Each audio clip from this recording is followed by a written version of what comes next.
Welcome back, literary slummers, to another episode of HateRead. I'm Anna. And I'm Em. Every fortnight here on HateRead, one of us usually challenges the other to a book that we think they'll hate. But occasionally we get submissions from our literary slummers, which is what we did this week. We had a submission from someone via email. We're not going to say the name because we only have their username and we don't want to put them on blast, but they suggested we read the book I've forgotten the name of, The Shadow Year by Hannah RIchell. Or RIchell. I don't know how you spell it or pronounce it. Yeah. So first things first, did you finish the book? Yes, Yay. I did. Did you finish the book? I did. What did you think? Okay, so I texted you and I was about halfway through and I said, I don't think I hate this book. And I think I'm probably going to stand. In response to me texting back, yes. Whoa, I hate this book, oh my God. In response to your fury, I was like, it's fine, I'm halfway through. I think that's where I landed. This was another one, I've had a few of these where I'm like, the ending was hot garbo. Oh my God, it was awful. And because of that, it kind of makes the rest of the book suck, but I had a pretty enjoyable time reading this book. I totally agree with our the person who submitted this because they said that the characters were all terrible. Yes. Except for like one, and bad stuff happens to that one, and I totally agree with that assessment. But I don't mind reading about terrible people. So I was kind of okay with it, and it was pretty predictable, but except for the ending. But the ending was hot garbo. That was absolutely bonkers out of nowhere. But more than a lot of the other books we've read, I think that I wanted to see where this one went. But you, I believe, had a very different take. Oh, I hated it. Like, so there was a lot to hate about it, to be fair. So one of my things, you know how like, okay, everyone, we can all agree like dogs dying in a narrative is awful. Another thing that I hate is like death during childbirth or shortly thereafter, or like, that just like it hits me real tough. It always has. And so like having that kind of like slipped in here, I wasn't really expecting it until it started to happen. I was really? just like, You weren't expecting it after the whole scene where he takes her out to look at a lamb that has recently lost its mother, and in very foreshadowy language is like, this lamb, its mother didn't survive. You didn't see it coming a little bit? No, I mean like once they were like, they had sex, I was like, great. I know, but like at the beginning of the book, I wasn't expecting that at all. And so to then have to like dread the event the entire time, it is like, oh. But yes, this book was full of really crappy foreshadowing. In addition to the dead new mother of it all, and the I mean, there wasn't a dead dog, but there was a dead pig, which was pretty similar in terms of like poor effect. Wilbur. That was rude. And there was also a dead baby. So there was like a lot of like really emotionally manipulative stuff in this book. Yes, it was just like tragedy porn. A little bit. And I know that's not your favorite. No, like I like a good character study, but this was just like, this was terrible. This was really bad. Again, I think I wouldn't have minded it nearly as, like, I do think that the ending of this really kind of made everything that, and there, like I said, there was a lot of individual stuff I hated in this book, but as a whole, the reading experience wasn't so bad, but I think the ending really just fucking ruined the book for me. Yes, because there wasn't really, like, they could have just left it the way, well, I guess we should just before we can talk about the ending, let's take our listeners through the rest of this book.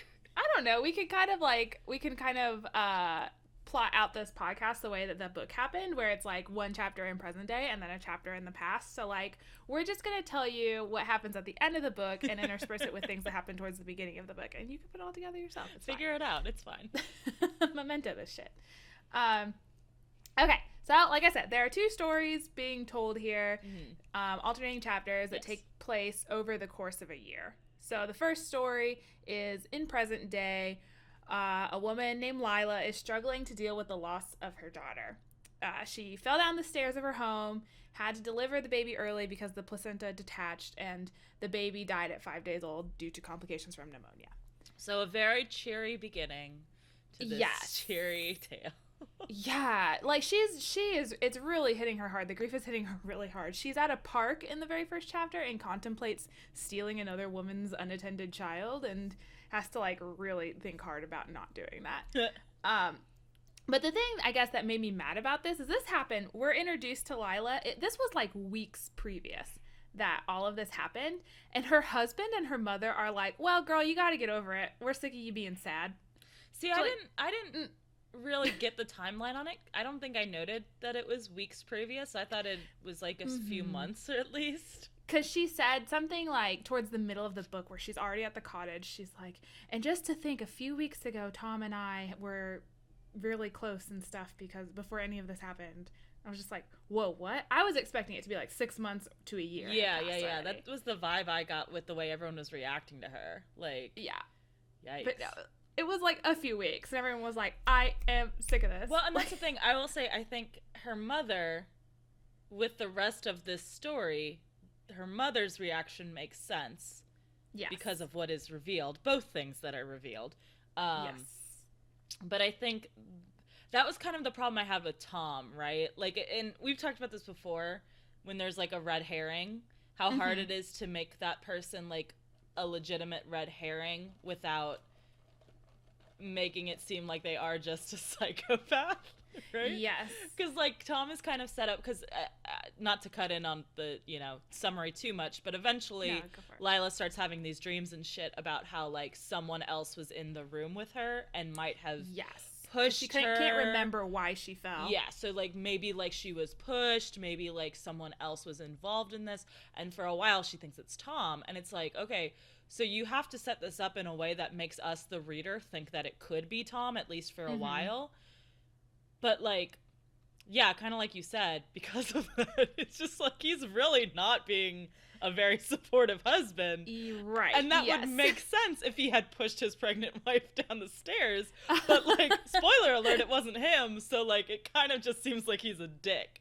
And then a lot of the story is oh, Lila needs to forgive Tom and this and that. I'm like, does she though? Because he kind of just seems like a dick. Yeah. He is not very patient with a mother who has survived this traumatic experience. Like, he wants to have sex with her within, like, the very beginning of the story. And I'm just like, I mean, give her some time, dude. Well, first of all, you're supposed to wait 6 weeks to put anything back in there after you give birth. So you haven't even hit that threshold yet. You should slow your roll, Tom. Yeah. Yeah, Tom sucked. Tom sucked so bad. I hated him. I hated Tom so much. The second story that's told in this book involves a group of college students. Oh my god. A group of idiots. A group of fucking morons. I hated it so much. Who, upon graduating, decide that they don't want to separate from each other, and so they decide to live in an abandoned cottage and survive off the land for at least 12 months. Mm-hmm. And this takes place in 1980, I think. Yeah, 1980 to 1981. Yes. So we have Kat is the main character of this storyline. And she is a young girl who's come from a rough background, doesn't know her parents because they're junkies, or foster parents kind of like shipped her off to college and they're like, bye. And then there is Simon, who is like their cult leader, I guess, and who Kat is in love with. Ben and Carla, who are a couple and don't really matter to the story, but they're there. They're around. And Mac, whose idea it was for everyone to go to this cabin in the first place, and he's just kind of like an awkward dude. Except here's kind of the thing with this group of friends that I want to ask, because okay, so like we're introduced to them and Kat gives us all the backstory and whatever, and like, so like you said, they're college friends and they live together for 2 years, right? Yes. Okay, so then like all of these people have lived together, right? Like, yeah. I didn't like miss something, and one of them was like they all lived in this house. Yes, in the same house for 2 years. Okay, just wanted to be clear, because then when they first arrive at this cottage, well, a little bit after they arrive, when they've kind of started, settling in and living off the land and whatever, Mac and Kat go outside to have a talk, are having a talk, and Kat's like, oh, Max asks her something about like what her parents are like or something, and she's like, oh yeah, I don't have parents, they abandoned me, and I was raised by foster parents and I have one sister and here's all of my family background that I'm quite willing to share with you. And then Mac is really like, convenient for exposition. Right. And Mac is like, oh, cool. My dad just died recently and I have one mom and no siblings and we own a farm. And Kat's like, it's amazing how we had to come all this way to learn about each other. And I'm like, yeah, it really is. You lived together for 2 years. How have your parents not come up in that entire time? Like, did he not tell any of you his dad passed? Right. Or did her sister never visit her in the 2 years that they were living in the same house? Apparently. Like, I don't understand, because, like, that's later on, as it progresses, the sister becomes a major character, and it is mentioned many times that Kat was essentially a mother to the sister, who is now also in college, and, like, neither of them ever go back to the foster parents. They stay in their, college situation. Right. So literally the only way they could have visited each other would be if the sister had come to Kat and her roommate's place, or if Kat had been like, hey guys, I'm going away for a week to visit my sister. Like, I don't understand how this didn't come up in 2 years. They were just too busy smoking pot and reading back issues of Rolling Stone. And listening to the Beatles. Yep. It seemed to me that, like, these people weren't exactly friends, or, like, they were friends of convenience. No, because she says very specifically at the beginning of this shit that they are the closest friends she's ever had and they are practically family to her.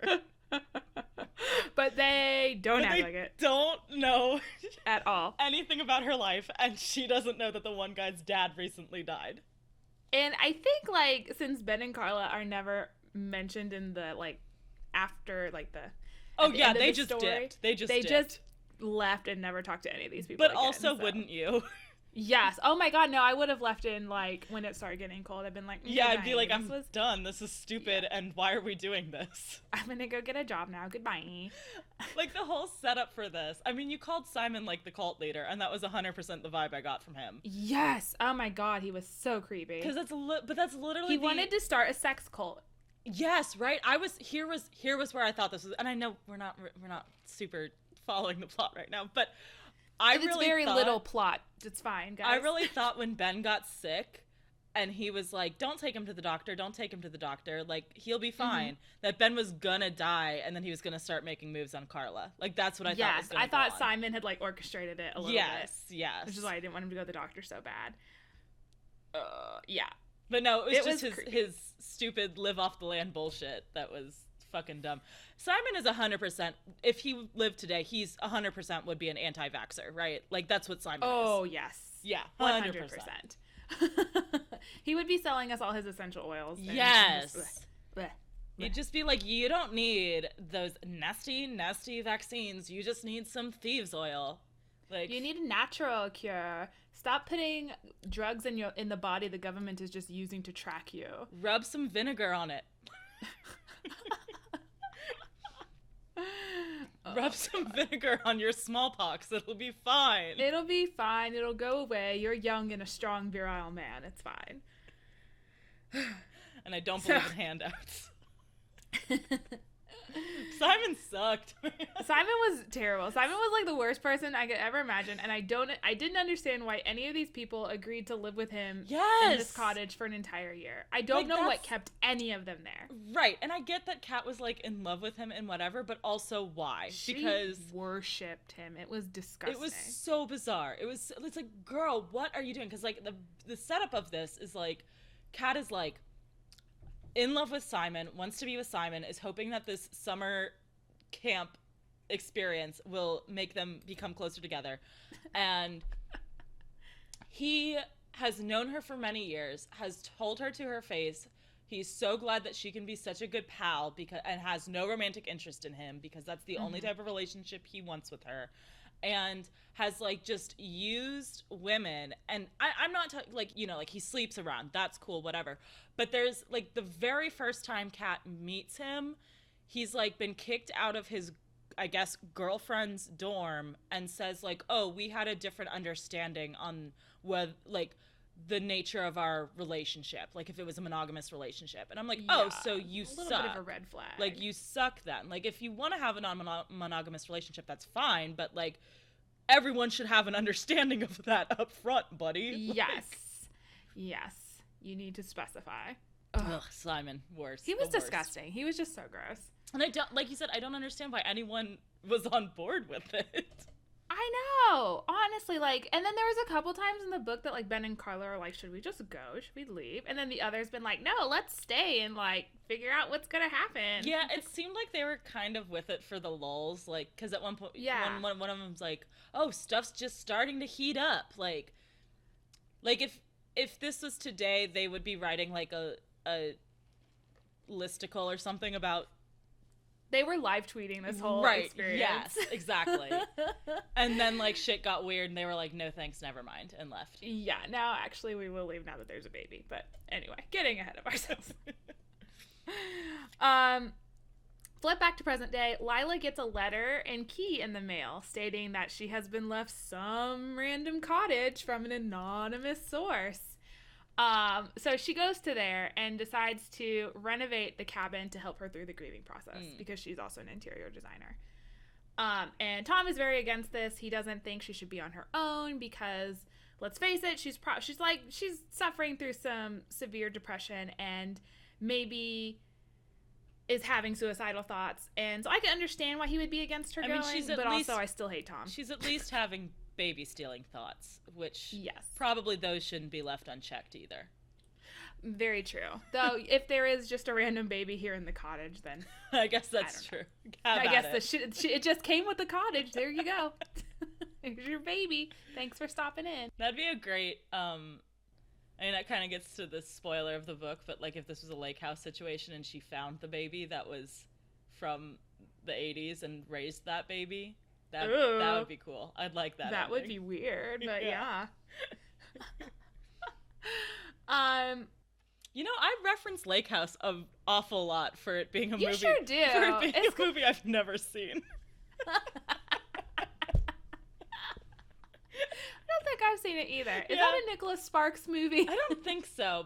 And I think it has... But, like, it's like a Nicholas Sparks movie. Yeah, it's a Nicholas... Capital M... Well, I guess Nicholas Sparks is capitalized. His name is also usually capitalized. Whoops, whatever. Yeah, no, I don't think... Because I think it has a happy ending. I'm not sure. I haven't seen it. But also has Keanu Reeves in it, I think. Yes, and Sandra Bullock. Yes, weird. It is... Let's see. I'm gonna look this up. Maybe we should... Canceling this podcast. Is this based on a book? Should we read The Lake House? Oh, maybe. Wait, it's a remake of a South Korean picture. Oh. I don't know why I said that in such a surprised tone. Like, that gives me any context for anything. Oh, yeah, I have seen that South Korean movie. Well, I thought it was, like, based off a book, like you said. Well, is the South Korean one based on a book? Let's find out. You gotta go deeper into Wikipedia. Doesn't look like it. Ah, dang it. Well, when they come out with the novelization of The Lake House, we will be adding that to our list. Hold on, I'm gonna look this up. The Lake House novelization. There's no way. Wait, The Lake House is a 2003 novel by James Patterson. Nope. Also. The Lake House tells the story of 6 extraordinary children endowed with the power to fly after genetic engineering merged their DNA with that of birds, and who have to fight for their lives against scientists who want to kill them, thinking that they are monsters of despair. Okay, maybe. Okay, maybe we need to read this. We might be going back to our old friend James Patterson. It's 376 pages. Perfect. We can read this. Okay. Add that to the calendar. Add that to the list. Ooh, we got quite a list, guys. We've got quite a backlog right now. It's very long. There's a lot of really bad books out there. Or I guess I should just say books not to our taste. Anyway, back to this current book that we read. Back to this trash. We're gonna have to cut a lot of that Lake House shit. No, leave it all in. Kate's sister, Freya, shows up because Kat wrote her a letter to let her know what the deal was because, like, she would have just dropped off the grid for an entire year otherwise. But for some reason, Simon's like, no one tell anybody that we're here because we might get caught. Yeah, because Simon thinks like, it's like that they're trespassing on, like, an abandoned building. Yes, they're basically squatting. So he's like, we don't want people to know. But really, it's just like him trying to control everyone is really what it is. Isolate them. Yeah. Mm-hmm. So he can start his sex cult. Exactly. So Simon's kind of mad about it until he sees how hot Freya is, I guess, and then all of a sudden he's super fine with it. Simon and Kat have begun sleeping together. I don't know. But then one night they all decide to take shrooms, and in the middle of the night, Kat sees Simon and Freya having sex, and she just feels so super betrayed, and she starts to be really mean to her sister because she is super jealous. To be clear, what she sees is Simon on top of and thrusting into Freya, who is not moving or interacting in any way with the situation, which to important point. Anybody should be a red flag. Like, Yep. Well, and then not to mention everyone is under the influence, so like, yeah, maybe you should have stepped in regardless. Super not good no matter what. I mean, like, to be fair, at least in that regard, like, Kat was also under the influence, so like, probably not the best decision-making processes in that moment, but definitely after everyone sobered up, Kat should have. There were a lot of mistakes on Kat's part. Oh, Kat is such like. I hated her so much. Oh yeah, Kat was garbage. Because she has no motivation except Simon, and she is so obsessed with him to the point that she ruins her sister's life. 100%. 100%. She ruins her sister's life. She kind of like ruins Mac's life a little bit. She kind of ruins her own life. Like, Carla and Ben are probably scarred for life too. Yeah, but also they were just in it for the lulz. So yeah, it was fine.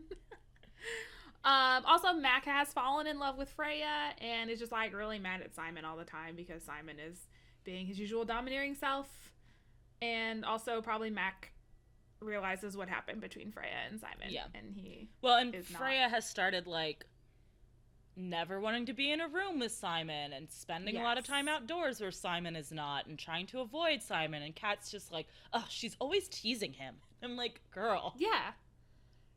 Oh, it's terrible. Back to present day, Lila meets this older man named William who owns a farm near the cottage. It's called Mackenzie Farm. And if you're paying attention, you'll see where the story is going. The clues are all there.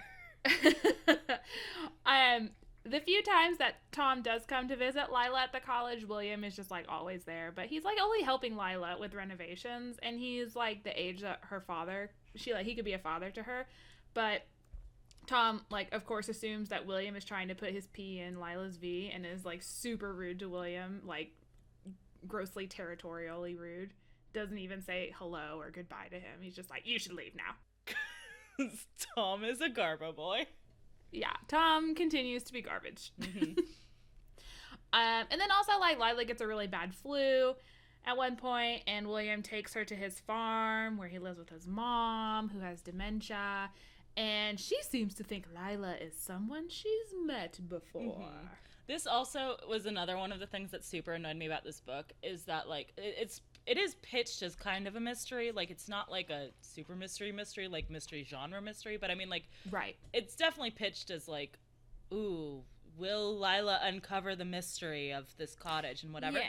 But like, it's got like a little bit of a domestic thriller vibe to it. But like, she definitely doesn't ever do any sort of sleuthing.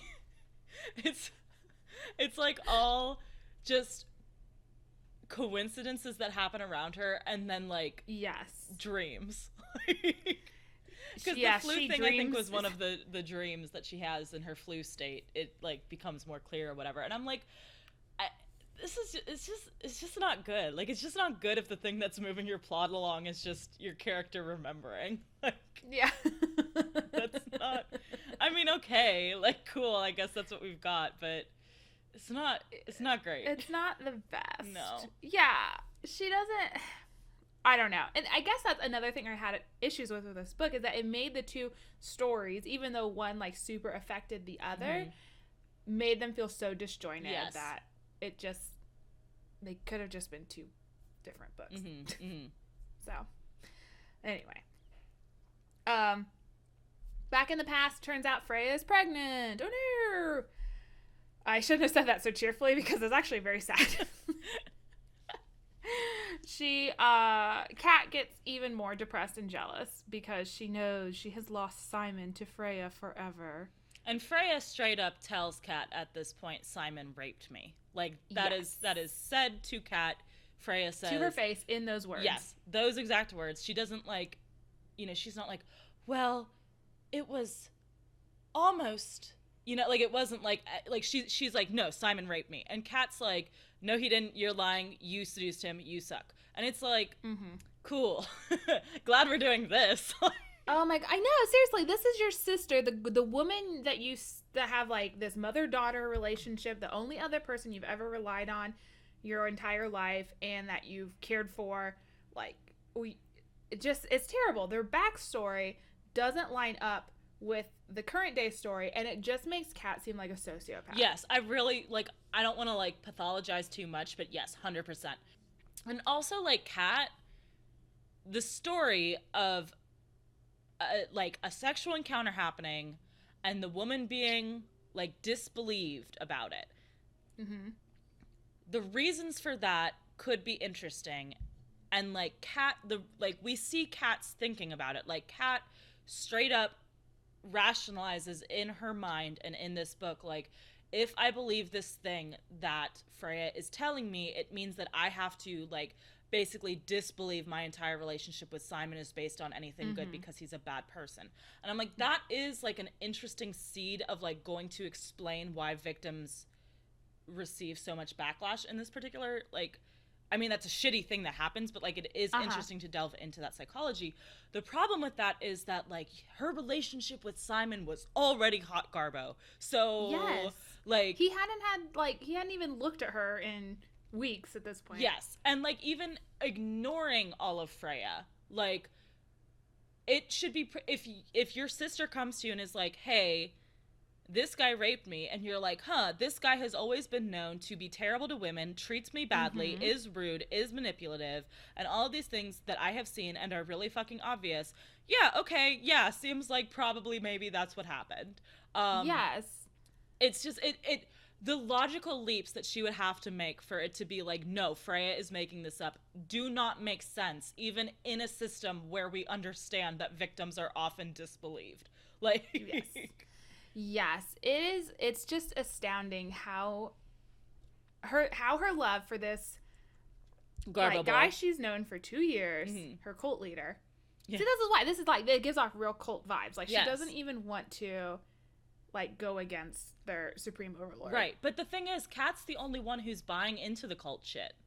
Yes. Like, everyone else is just kind of like... they think he's an asshole. Yeah, like, no one else seems to be on board with him. Mm-hmm. But then also, like, I guess it's just really weird to me, too, that then, like, everyone else in the house, like Ben and Carla and Mac, I guess, like, I don't know, I guess Mac was just supposed to be, like, this timid guy who never stood up for anyone or anything. Like, Ben and Carla surely should have at some point been, like, putting the pieces together there and realizing that what happened was in no way okay. See, I think that, okay, I think for Mac, I think it was less that he was timid and more that he was like, fuck it, these idiots are gonna die if I don't feed them, so he was just busy with other stuff. I'm just gonna go chop some wood. I'm gonna go find some fucking spinach, like, whatever.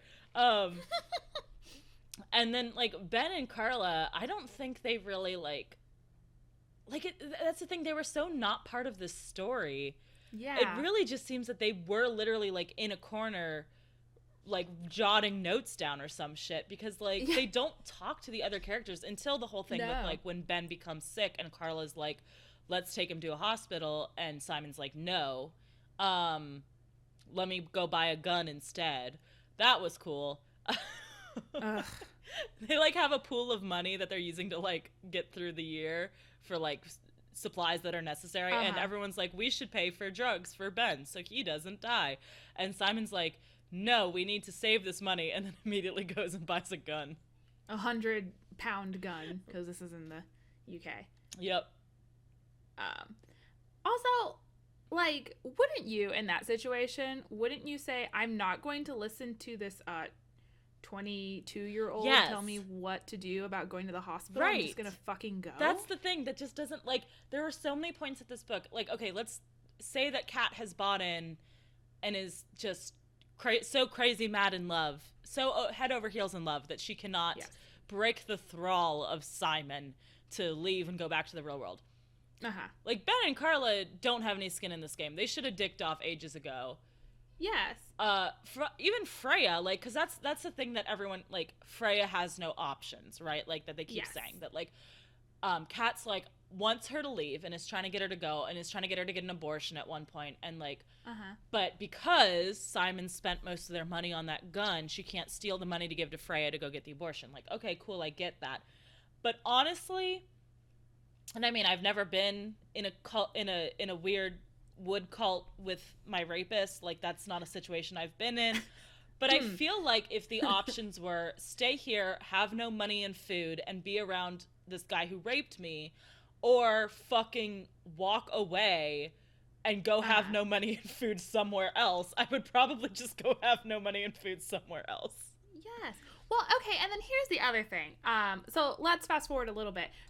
Freya has been, like, kind of, as she becomes more and more pregnant, disappearing for entire days at a time, only coming back at nightfall. And it turns out later that she's going to the Mackenzie farm to see Mac and Mac's mother. And, like, why didn't she just fucking stay there? Why did she keep fucking coming back? Like, Simon and the crew have no idea that this land belongs to Mac and his mother. Yeah, because that's one of the big twists, as it turns out, is that the farm that they are staying on, or the cottage that they're staying in, is actually part of Mac's family farm. And they're not squatting at all. And they're not, like, being hardcore living off the land. They're just, like, his mom has left them shit. Just camping. Yeah, they're basically just camping. Like, and Freya drops this bombshell to try to, like, kind of shake everyone out of this, like, oh, Simon's so great leading us thing. But, like, no one was thinking that.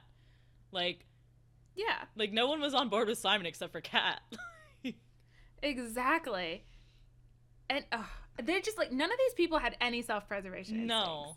And I mean, I guess it's so awful to read about. You can kind of chalk that up for Simon and, God, what's the other guy? Ben. Simon and Ben, because they're, like, presented as, like, from the upper class, like, had a very privileged upbringing sort of deal. Yeah. Like, that they, like, that this is just kind of like a fun lark, maybe, for Ben. You could kind of, like, see that. If I was Carla, I think is probably the one that's, like, the most, like, egregious, right? Because, like, Ben, at least he's, like, he's friends with Simon. Kat, we've already discussed, is, like, in love with Simon. Freya, at this point, is pregnant with Simon's baby, and Mac, they're all on his land. So I guess he's kind of making sure. He just is really bad at getting rid of his house guests. Just like, guys, the party ended, like, back in May. Like, but, yeah, Carla, if I was Carla, I'd just be like, babe, I'm leaving. Like, this is actually fucking insane. You can come or not, I guess, but, like... But I need to leave. Like, I'm also very hungry, and I don't have a trust fund waiting for me, and I need to go do a job. Like... Yes. I did not understand like, Kat's motivation, okay, that is a little more clear to us, but everyone else's motivation to stay there was just so, like, lazy. This book would they were just too lazy to leave. This book would make perfect sense if this section was set during a zombie apocalypse. Yes. Right? Yes. That's the vibe, right? That they're like, we have to stay here. We don't have any other options. We have to rebuild society. You absolutely 100% do have other options. I get that it's hard for recent college grads, but, like, I don't know, get an internship. I don't know. Like, I get, and again, this part is not written now. This was in the 80s, so it's not even like they have that sort of, like, this would also make more sense if it was set now because of, like, everyone being like, hey, I graduated from college. I can't do anything with my degree. I guess I'll go live in the forest. If this was in 2008 instead of 1980. Right. I'd be like, yeah, you know what? I got a degree in communications. I'm going to go live in a forest. Like, yeah. I get that. I do. And that explains the live tweeting. Right, exactly.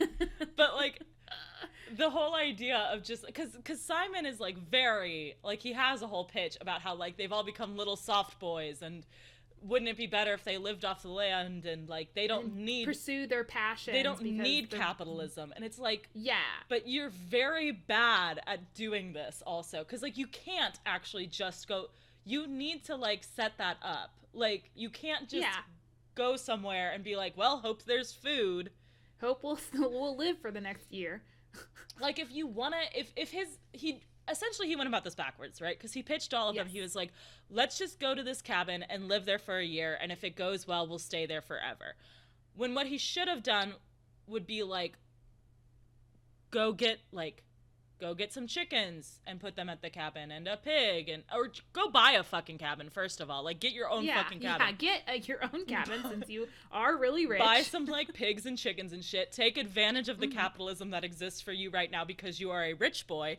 Like, buy all your chickens, buy all your pigs, buy some, like, fucking, like, vegetable seeds and whatever, cultivate like a small garden, and then in a couple of years be like, hey, ex-roomies, I bet that you're getting really down because of the shitty work job that you have to do, and doesn't it suck, and don't you miss doing these things? Let's go to this cabin that I have prepared and has all of this great stuff, and we can actually live there, instead of going to a cabin that I have not prepared and foraging for mushrooms. Like, that's not... Yeah, it's no wonder Mac's mommy had to step in and give them supplies. Like, it's like babysitting them for a year. Can you imagine how stressful that would have been for her if your son comes to you and is like, hey, Mom, my dumb shit friend wants to, like, live in our empty cabin for a year. Is that cool? And it's like, yeah, that's fine, I guess. I mean, we're not using it. Are you gonna, like, do you guys have money? Yeah, well, we have, like... $120, so like that's enough, right? Okay, well, honey, I don't how are you guys gonna like feed yourselves? Well, I was thinking like we could go in the woods and like pick some leaves. Okay, that's cool.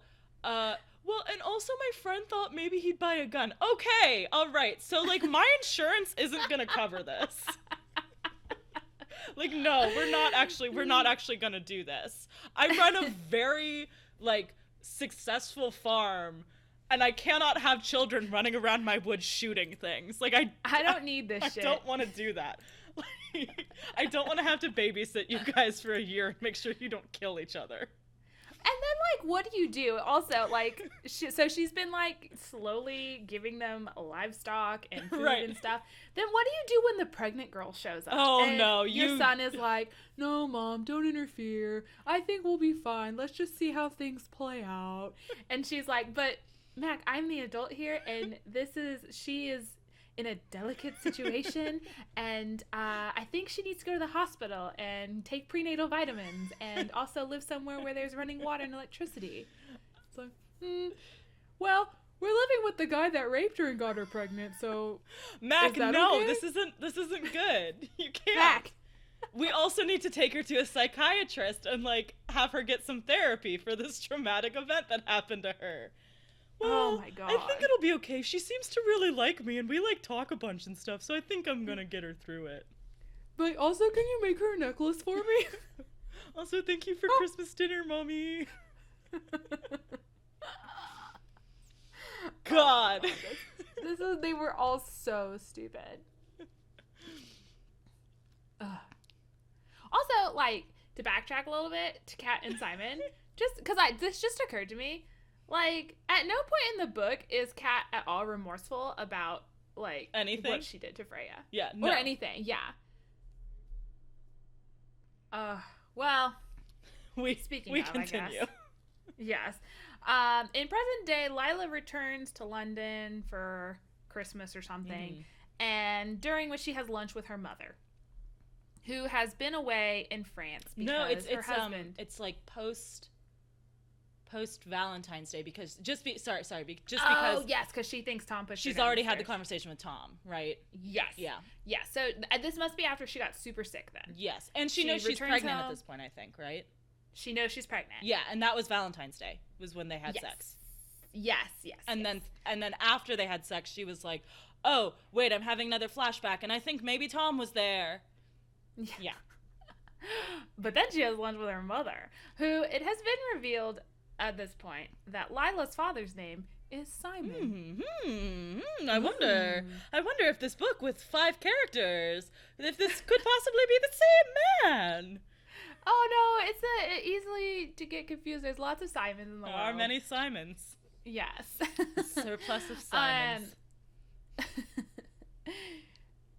So she has lunch with her mom, and I don't remember exactly this scene of events, but Lila is like we said, has been slowly remembering things about her fall, and then during this lunch, it occurs to her that it wasn't. It's because she's wearing the necklace that that's William right. gave her, and not Lila, and the mom sees it and is like, that necklace, it reminds me of her. And then Lila's like, remembers hearing it, you remind me of her, or something like that, in her getting pushed down the stairs thing. So like that same phrase was used in the same voice. And guess what? It was Mommy Dearest that pushed Lila down the stairs. Pushed or tripped. Accidentally or not. Maybe. It's never really cleared up. Like, she's like, no, I tried to stop you. And Lila's like, no, you fucking pushed me. Yeah, and it's like, let's give her the benefit of the doubt, the mom, and say that, like, she didn't intentionally push her down the stairs. Maybe she grabbed her to try to, like, pull her back or whatever, and just did it very, very poorly. Turned into a push. Instead of pulling, she pushed. Just forgot which way is push. I didn't. My arms, they just have a mind of their own. My arms, I have reverse armitis. Like, I say push and they pull. I say pull and they push. What am I to do? Grocery stores are a hassle. I can never get into buildings. I have to wait until some kindly soul opens the door for me. Oh, God. I would totally believe that. But let's say... of this character. Let's say that's the situation. Even so, like, isn't that kind of the first thing... One of the first things you learn as a kid, if you have a sibling, is, like, don't play near the tops of stairs. Like, because I remember getting yelled at so much for that as a kid that anytime I am near another human being on the stairs... like, at the top of the stairs, I feel like I have to make myself so small so I cannot make contact with them in any way, shape, or form. No roughhousing. If you roughhouse, that's one thing. You cannot roughhouse at the top of stairs. Like, and she, spoiler alert, this specific character is a character with a sibling that we know of. So, like, they definitely fought near the top of stairs one time and got, like, super yelled at for it. Like, there's no way. So she should know better. There's also, like, a really contrived set of circumstances where the mother's name is revealed. Anyone have any guesses to what the mom's name is? Press 1 now if you want to guess Freya. Press 2 now to guess Kat. Press 3 now to guess Carla. Press 4 now to guess toothpaste. 4. It was definitely 4. Toothpaste. Mother. It was Freya. Her mother's name was Freya. Which, if you were reading this book and was like, wow, everything is super predictable so far. Obviously, like, the dad's name is Simon. The mom is obviously Kat, because why would Freya? You might have been a little thrown by this. But then, like, 2 seconds later, you're like, oh, it's definitely Kat, but she just changed her name for some stupid reason. Hey, guess what? That's exactly what happened. So, in the past, Freya has the baby, and she names the baby Lila. Oh, it all comes full circle. The pieces fall in place like a beautiful jigsaw puzzle. Carla and Ben peace out the second the baby is born. They're like, nope, did not sign up for a baby, don't want to deal with this, don't like crying, not here for it. Don't blame them. Simon is, like, completely, like, just in love with this baby, I guess. I don't know if it was, like, a control thing or if he actually did have parental feelings toward the baby, but it was weird. I mean, the baby had his nose, so... Yes. That's cool. And like, him saying that made Freya very uncomfortable. Yeah. I can't imagine why. Yeah, can't imagine why. Oh, we should also mention that Freya had intimated to Kat that the baby might be Max because she wasn't sure if anything happened between her and Mac on the drugged out rape night. Yes. It turns out they didn't. Yeah. But there is that slight tension for a little while. In present day, Lila's mother shows up at the cottage just as Lila's sitting down to tea with William. And Lila's like, how'd you find me? And her mom was like, duh, I've been here before. Also, William Mackenzie is Mac. And then we get a whole story about how Freya was suffering from postpartum depression and one day left the baby with Kat and went and drowned herself in the lake. Which is a bummer. It's a big bummer. It is a huge bummer. Postpartum depression is no joke.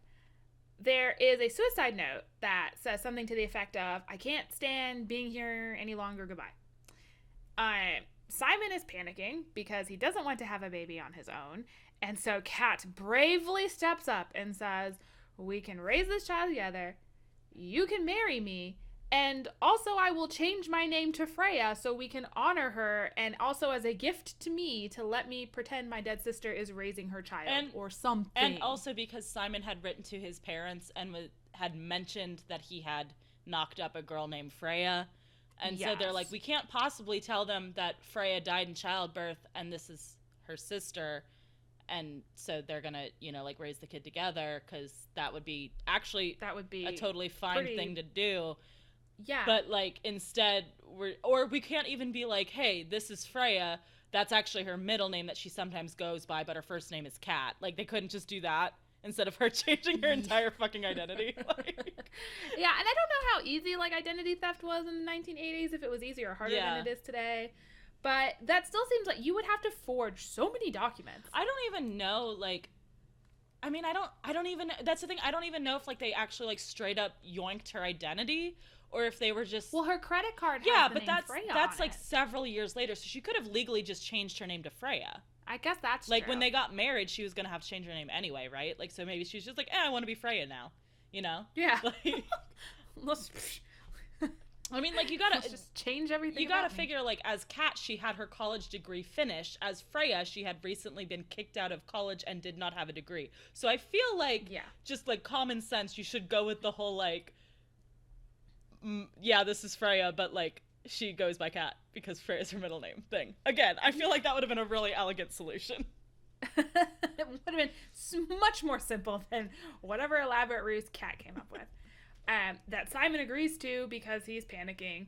And they go on to have a very loveless marriage, as you can imagine. Mac at one point also offers to take the kid because he loved Freya so... And Kat's like, no, what Freya would want would be for her kid to be raised by two parents... Which, okay, that's, a pretty buck-wild assumption to make. Yes. And also for, it to be with, the child's family, her father and her aunt. And I'm like, again, pretty buck-wild considering that, Simon 100% raped her mom. And, Kat has... You didn't believe if her. I was the ghost of Freya and my sister was sitting there no, this child should be with her family. If I, Ghost Freya, would be like, no, fuck you guys, I'm haunting the shit out of you until... I'm poltergeisting your house forever. Literally, I would rather that child be in foster care, which was, terrible for me, than be with my rapist and my terrible Garbo sister. Yes. Ugh. Mac is also super confused. This is in the past and also in the future. And but also in the past, always. He's just a confused boy. He is super confused because the day before, he and Freya had discussed how he was going to steal her away and basically they were going to go and be a family together. And he had given her a necklace to symbolize their little family, which is the necklace that Lila was wearing when her mother pushed her down the stairs. Or no, when her mother revealed that she pushed her down the stairs.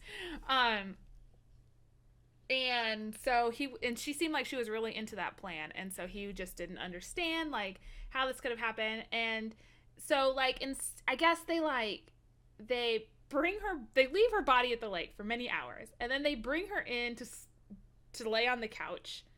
And then they go and bury her in the woods. And they leave the cottage forever. Mac still lives there though. Mac lives next door though. And at this point, everyone knows that. So it's just I don't know. So this is what Lila's mother tells Lila and Mac in the present day. Mm-hmm. Lila and Mac accept this story at face value and comment about how weird some of the details are. That is really weird that Kat would take Freya's name. The reason she gave us is just very strange, but I guess grief will make people do anything. And then they decide it's time to move on because Lila is pregnant again, and she and Tom are going to work on their garbage marriage. But then we get another chapter. So they invited Kat to come to the cottage again for like one last summer hurrah. I don't know. They're having a little get together. And Kat, instead of like, you know, not going or like showing up like a normal person would, she peeps on him from the bushes.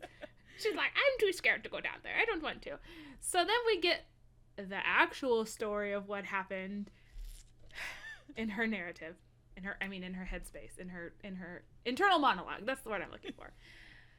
Freya was planning on going away with Mac. Her suicide letter was actually a much longer letter that explained how she was going to go away with Mac and how this was the correct choice and that she was sorry she couldn't stay in the cabin any longer. Goodbye. Kat conveniently tore off the part of the letter that explained everything and only kept the part that fit the suicide narrative. Kat was so just going to dumb. off herself. So dumb. And the way she was going to do that was she was going to make 2 cups of tea. One was going to be safe tea made with the nettles of a plant. The other cup of tea was going to be a poisonous tea made with the poisonous part of the same plant that she made the previous tea with. Obviously, the non-poison tea was for Freya and the poison tea was for Kat. But Freya took the wrong cup of tea and she took a sip from it. And Kat's like, I totally have time to stop her from drinking the rest of the tea. This is legit. This is what the book says. She's like, I recognized I still had time to stop Freya from drinking the rest of the tea and to save her and get her to help so she wouldn't die. But then also I remembered I love Simon. And I hate my sister for taking Simon away from me. So I'm going to let her fucking die. And I'm going to take her fucking baby and her name and marry Simon. That's it. That's the end. The end. So, like... What?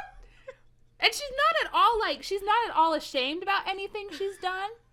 She's not remorseful for how her sister's life ended. She was like, maybe I wanted to kill her. Like, Maybe yeah, I purposefully put the poison tea a little bit closer to her than I normally would have. And I'm just like, you murdered your sister and stole her baby. What the actual fuck? And then, like, that's the end. Like, that's what? So, like, okay, so in the narrative of this book, like, fucking Lila, who her whole thing has been, like, uncovering this dark secret of her past and, like, understanding and like, honesty has been pushed. Like, they keep using the honesty plant as, like, a symbol and whatever, and it's like, oh, let's, like, fucking lampshade this 18 times.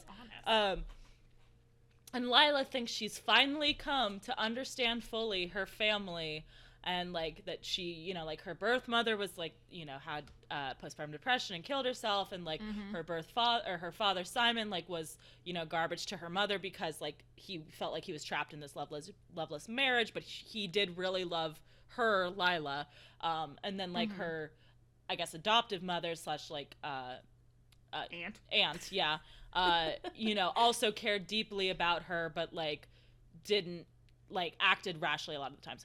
But also, like, her aunt killed her mom. And, like, she's never gonna find out about that, I guess. No one is. It's just she committed the perfect crime. It's just gonna die with Kat, I guess. Oh my god. Yes, there's no, like, retribution. There's no... You don't leave this book with any good feelings at all. Yeah, and I think that's kind of... It's such a bummer. I can get on board with, like, a dark-ass book. Like, that's fine. But, like, the tone of the book up to this point was, like, again, like, yeah, stuff has to come to light. Like, it's one of those type of books, right? Like, where it's like, oh, part of the, like, if you're keeping these dark secrets, it will haunt your whole family and ruin any happiness that you have, sort of thing. Like, Simon and Kat's marriage was essentially ruined because they were, like, hiding this secret about Lila, and, like, Kat couldn't, like, connect with Lila because she was hiding all these secrets and whatever. Like, so that's, like, the whole, like, thesis of the book is, like, hiding dark secrets is bad and will, you know, like, you need to bring them to light. But then it, like, ends with, like, hey, readers, by the way, actually, that whole story we just told you is kind of bullshit because Kat still is hiding some shit.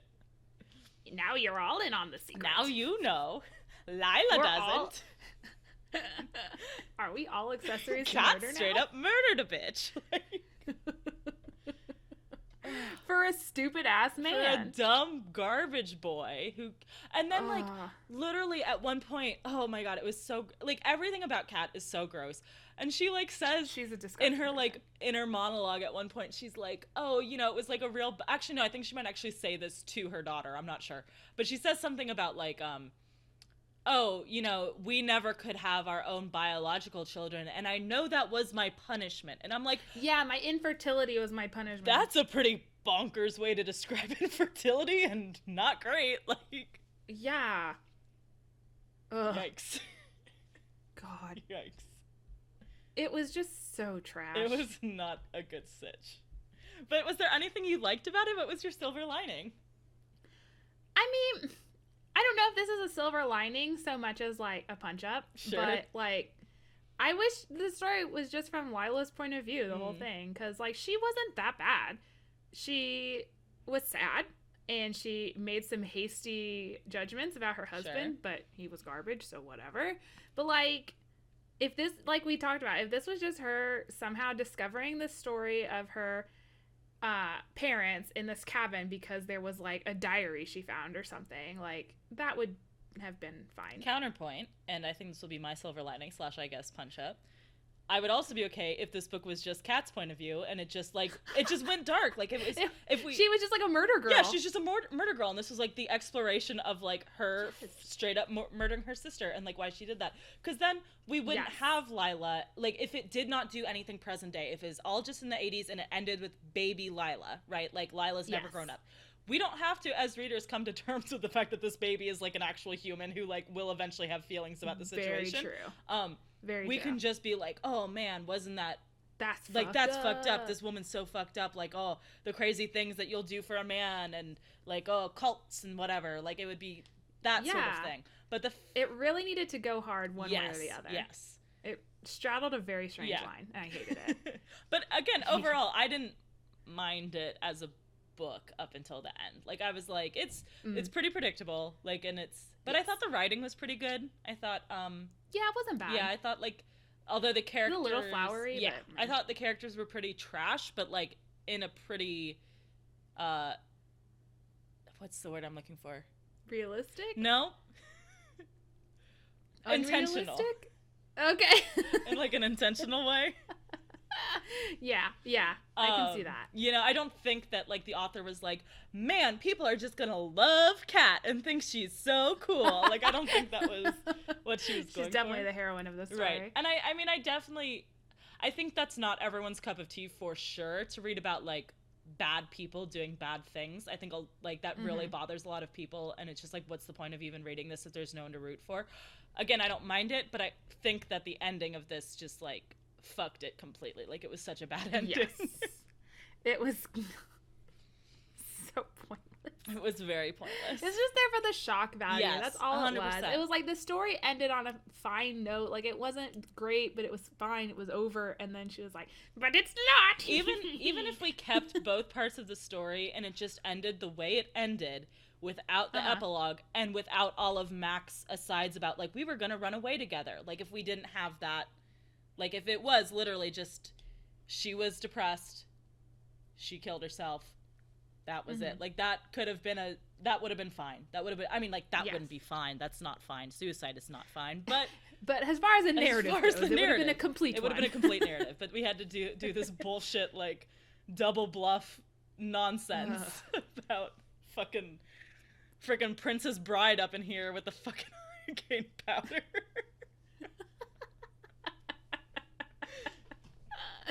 Oh, man. Oh. Well, which character did you relate to then after all of that? Evelyn. Because I would also just be off in a cabin on my own being like, son, what are you doing? What? Why? Why did you do this? Why did you bring this to my front door? Please take your garbo friends out of here. Also, don't be friends with them anymore. You're better than that, Mac. How about you? We didn't talk about her, but Sally is a shop owner in Lila's timeline, and she's just there for the hot goss. Yeah. She's like, who's sleeping with who? What's new? What's the skinny? You're young and pretty. I'm sure you got lots to tell. Tell me about that D. Yep. That would be me in that situation. Fair enough. What would you rather be reading this week instead of this? I can't remember if I probably have mentioned this book before, but I couldn't think of anything else, and I was too lazy to go back and check to see if I actually had. But The Essex Serpent by Sarah Perry. Yeah, I think you have talked about that because I definitely remember hearing about it. But tell us about it again. It was really good, and in case you haven't listened to all 39 of our episodes, or don't remember because it was probably a while ago I talked about it, it is a book about a woman who is in a loveless marriage, and her, I don't know, I think he is like an abusive husband. He dies, and so she moves to the country. She moves to Essex to become a naturalist at a time when, women aren't taken seriously about science. I think it's in like the 1800s or something, late 1800s that this takes place. And it's just kind of like a quiet character study. I mean, there's a loose plot, but mostly it just focuses on the lives of the people and what happens after, this woman from the city comes to the countryside and kind of disrupts things a little bit. And it's very good. I think it has the same, I think it has a similar tone to this book, or a tone that the Shadow Year might have kind of tried to strive for, even though Essex Serpent came out after this book did. But yeah, it's just really well done. You don't really I think her name is Cora, the main character. You don't really love her, but also you're intrigued by her, and so you want to learn more about her. But yes, so I would definitely recommend that if you are into kind of a historical fiction, kind of just like a slow burn sort of book. Yes. What about you? Okay, so I don't think... I know I've talked to you about this book. Is it The Lake House by James Patterson? Patterson? I read The Lake House by James Patterson. No. Katherine Dunn's Geek Love. Which is... Wait, what? Katherine Dunn's Geek Love. Okay. I thought you said Glee Club, and Katherine I was like, Dunn's I've not heard of Glee Club. It is the book that the show Glee is based upon. I bet you didn't know that was a book first. It was about a Glee club in the 1700s. They modernized it for today's audience. No, Katherine Dunn's Geek Love, which is actually has a lot of similarities to this book in terms of structure and kind of some of the themes, because it is also split between two time periods, and one of those time periods is the late 70s, early 80s, I believe, although that's the later one. The other time period is the 60s, and it is about a woman who, her parents ran a traveling circus, and as part of that, they experimented with drugs and medication in order to create their own family of carnival freak show freaks. The back half of it is kind of all her growing up in this carnival, and her and her siblings, and it is a pretty dysfunctional environment, very similar to this. And her brother also starts a cult. So this is kind of the thing that made me think of it. But it actually makes a lot, first off, as a cult leader, he makes a lot more sense than Simon, because he's very persuasive, and he uses these genetically modified, his genetically modified situation to his advantage to get people to think he has some greater, higher connection to the universe and whatever. And then the other half of the book is Ollie in the present, which at the time this was written was the late 70s, long after she has left the carnival, and she is from afar keeping tabs on her daughter Miranda, who she put up for adoption at a very young age. Her and Ollie, the main character, kind of reconnect, which Miranda doesn't know it's her mother, but they begin to form a relationship. So it's these, again, weird mother-daughter dynamics, weird cult shit, but cult shit that actually makes sense, because the main character can't leave the situation because it's her actual family. She can't just go away because from this cabin that no one is making her stay at. But yeah, it's a really interesting book, but there's also some very, very dark themes. So if you don't like that sort of stuff, tread carefully. There's a lot of non-consensual stuff happens in the book, a lot of body horror. So if you're not okay with that, I know a lot of might make you squeamish. It might be a trigger. Like, you know, I just want to give you all a heads up, like maybe skip that one. But if you are okay with that sort of subject, it's a really interesting book. I might have to check that out. Okay, so that pretty much wraps up for this fortnight. Now, this would normally be the time where we either offer a challenge or tell you guys what rewind episode we're doing, or tell you guys which, like, if we have a submission, like, what that is. We're not going to do that this week because we are actually going to have a very short bonus episode next week filled with fun announcements about kind of the direction that this podcast is going to go. We are not ending the podcast. I just want to be very clear about that. But there are going to be some changes around here, and we're very excited about them. So if you want to find out more about that, tune in next week. We didn't want to do like only 7 days. Yeah, we didn't want to do like this because it's going to be a pretty short episode. We didn't want to do like a short ass episode as a fortnightly episode. So we will be back in a fortnight with another kind of special episode. We'll talk more about that in the announcement episode next week. So I know this is pretty vague, and you guys, if you are one of our regular listeners, you might be kind of annoyed with us right now because we're being very vague, but I promise we will tell you guys what's going on next week. Again, we're pretty excited about like what we're doing and the direction that we're going, and I hope you guys will be too. I think you'll like it. I think you'll like the changes. I know, like, people always say that because they like want you to keep listening, but for real though, I think this is going to help us bring you a lot more better content in words that I can say good into a mic. and this is like somewhat based on like feedback we've gotten from not directly from you guys, but like from talking to people about kind of the show and kind of you'll find out what's going on next week. So if a random like 15 to 30 minute episode shows up in your feed next week, if you are subscribed, that is why that is. So speaking of being subscribed and keeping up with us, you can follow us on Twitter at HateReadcast.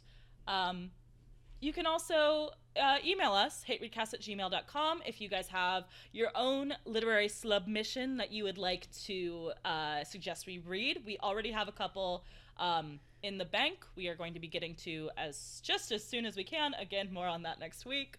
But yeah, if you guys... Yeah, please do keep sending them in. We will definitely keep reading them. We have a schedule. We are going to get to every submission that we have gotten. I promise. Also, or thank you as always to Ben Cope for the use of our theme song. You can find a link to his YouTube in the show notes below. Yes. And we are on all of your favorite podcast aggregating platforms. So if you have not followed or subscribed to us on one of them, you definitely should, so that you can keep up to date with our super secret new project. Also, if you use iTunes, we would really appreciate a 5-star review. Or you could also just leave 5-star reviews with your mouth into your friends' ears. Just go up to them and shout, "Hate Read 5 stars." They'll know. Great podcast, good girls, love books. 5 stars, thumbs up. Do that. It'll work very well. They'll love it. I think they'll love having you as a friend. I guess. In the words of RIchell, man, the modern world is so fucked up. So is this book, guys. It's so fucked up.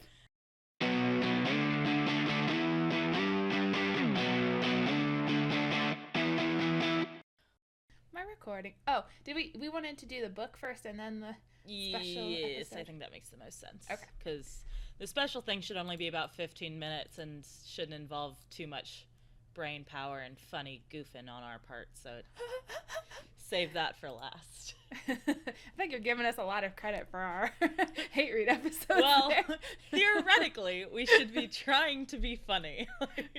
It just comes so naturally to me. Oh, there you go. My bad.